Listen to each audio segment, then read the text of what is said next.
Seems like lately there's been a lot of rumors on AEW stars potentially joining the WWE and WWE stars potentially joining AEW. In this video, we're going to spitball and talk about some of these guys that could be changing and when it will happen. What's going on, guys? It's your buddy, it's your pal, it's Andrew here from What's Good in Wrestling. How are you today? Hopefully you will enjoy this video. Stay tuned. This is going to be a fun one. If you are new here, make sure to like this video and subscribe. Join the roster. I want to have you guys here. We have a lot of great wrestling conversations. I know you guys will love it here on What's Good in Wrestling. But today, the topic is which stars will jump ship from AEW to WWE and what stars could jump ship from WWE to AEW. It's possible, and another version of this that I'm going to be doing is going to include TNA, Impact Wrestling, or they call themselves TNA now, which is great. I love that. Brings me back to my early teens and my younger years of it being called TNA, and they're cooking right now, and they've got a lot of great talent that have been in NXT because they've been doing that partnership. So another video I'm going to be doing is seeing maybe which stars could jump ship, because there's been a couple that have gone there, like Nick Nemeth and Mustafa Ali, two great talents. But like I said, this is based on AEW and WWE in this video, so make sure to join in. Have fun with us, man. Comment down below and tell me who you guys think will jump ship from show to show, and include any promotion in the world that you want to, but let's get right into it. I'm going to start off with an AEW to WWE potential, and I'm going to talk about Powerhouse Hobs real quick here, because I know he's had some injury trouble. I know that there's been some work there that needs to be done, but Powerhouse Hobs to me seems like a stereotypical WWE guy. Like, he's massive, he's huge, he's kind of like a Big E style, bulky, big, a guy that can just throw people around. Now, Big E, in my opinion, is better. He is, and I think he's got better overall work. He's a master on the microphone. He's been at the very top, so it's unfair to really make that comparison. It's the build. They're both huge guys, right? And who knows, maybe this could be a guy that Big E could even manage if he came to the WWE. So Powerhouse Hobs to me seems like a guy that could get lost in the shuffle at AEW, but I would love to see him in the WWE. Like, this is a raw talent guy that needs to be touched up a little bit here, but I think that he has the potential to be a megastar, and it just makes a lot of sense. In terms of WWE to AEW, I'm going to bring up a name that's been talked about a little bit here, and that's Omos. And some people could be shaking their head and thinking, wow, that seems like a big move. But no, you know what? Omos, again, is another guy with a little bit of potential. And he shows a little bit more of his true self. I believe he reviews fragrances or something. Like, he's been doing some crazy stuff outside of the WWE. But recently, WWE has said that they're giving up on him, and I know this was just a report. It could just be a dirt sheet report. Who knows? But if WWE is giving up on him, he's going to have to find a new place to call home, and that could potentially be TNA or it could be AEW. Omos is a guy that maybe wasn't booked properly, and I don't think that he's the best, but there's always untapped potential in guys like this. He's huge. You can't teach that, right? See what I did there? But he's massive. So again, another huge guy that has some untapped potential. Maybe with a change of scenery, it could work. Let's go talk about Wardlow, okay? This is a really interesting name.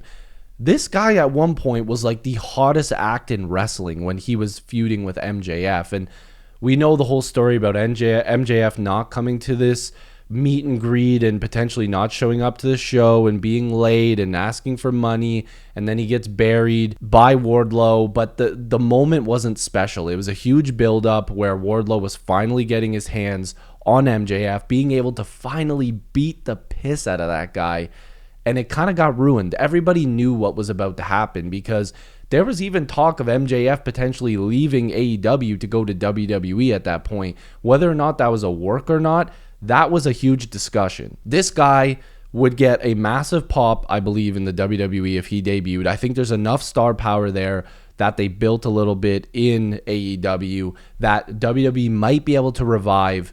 And he's another guy that I just see a lot of potential in. I think that this is a guy that needed more of a push and needed more of a story, I guess, because after that MJF stuff, they didn't really have much for him and it didn't really work. So maybe it's just a change of scenery needed and he's got to go to the Fed, aka WWE. All right, let's talk about another recent name. Let's talk about MVP, Montel Vontavious Porter, MVP, Mr. Ballin himself. He has recently said that he is going to be leaving, and he apparently wants to reform the Hurt Business, and we're going to talk about another big name later in this video that we've spoken about on this channel before. But MVP is another guy that has a lot of history. He's a veteran in the sport. The guy can talk. He's a great manager, and when he gets in the ring here and there, he does a decent job. And he's annoying, and that's what a heel needs to be, so I'm sure he'll be a heel if he moves on to AEW. But he wants to have one more run, and I can't blame him. I want the guy to have that one more run, but I am sad because I kind of wanted to see MVP stay in the WWE. I'm one of those nostalgia kids that, like, I loved that old school SmackDown roster that had like the most stacked roster at one point of like Matt Hardy, MVP, Rey Mysterio, Undertaker, Batista, Edge. Like, that show was just loaded, and I probably forgot some people. Orton was on the show at one point. They were loaded. Mark Henry, like, I could go on for ages. MVP has still got some gas in the tank, okay? He's still got something to give. He can go over to AEW and give them something, and I hope he does. Why don't we talk a little bit about Keith Lee? Because recently we've heard that his contract is going to be coming up, and Keith Lee could be making that jump back to the WWE, and I'm sure somebody like Triple H would love to have him back. He worked really well under him in NXT. The only issue has been his health, and that's another thing, like, you know, somebody like Powerhouse Hobs is the health factor. Can these guys stay healthy and be able to actually perform out there and perform for the crowd, be available for the crowd and for the booking? And I really hope that anything that needs to be worked on, it gets fixed up there. You know, he's married to Mia Yim, aka Michin. So I really do hope that he comes back to the WWE. Maybe throw him back in NXT for a little bit. He would be a perfect fit for that brand, and then come back up to the WWE and maybe make some noise back there in the main roster. I'm going to do a 2-for-1 here because I've got one more name for the WWE to AEW, but one of them is pretty obvious because it seems as though this guy has already signed, and that's Ricochet. Look, this one is one of the most upsetting ones for me. I do like AEW, and I want them to be successful, but I'm a WWE guy. I love the WWE, and Ricochet is one of those guys that when I was getting myself really back into wrestling and I was like, oh no, I've caught the bug again, where it's like I'm hardcore all the way in WWE fan, Ricochet was one of the guys that pulled me back in. He is the highlight of the night. He's the high-flying god right now. Him and Rey Mysterio. Like, Rey's my favorite of all time, and Ricochet has followed in his footsteps of some of the craziest stuff that you'll ever see, and even Rey Mysterio will tell you that. Ricochet is going to do incredible in AEW, and it looks like he's making that jump, so all the best to him. And like I said, I wanted to do a little bit of a 2-for-1 here because I have one more name for the WWE going to AEW, and I'm bringing up a name that I've seen a couple people talk about, but I don't know where her contract status is right now, but it's Shayna Baszler. So the reason I bring up Shayna Baszler is because I think Shayna Baszler has this new story with the WWE right now, and it's fantastic, and I hope it lasts so long that this just, you know, revives her in the WWE. But Shayna Baszler is kind of one of those talents where it's like she's always been right there, but never pushed right to the top. And she's got the mixed martial arts background. She's actually really tough. She can be mean on the microphone, and I think that she's somebody that if she made the bounce to AEW, she could go on a pretty nasty undefeated streak and show people why she's one of the best. And she's had some really good matches too. Like, let's not forget, Shayna Baszler's actually put on some good stuff. So this is a possibility. I don't know if it'll ever happen. I don't know her contract status.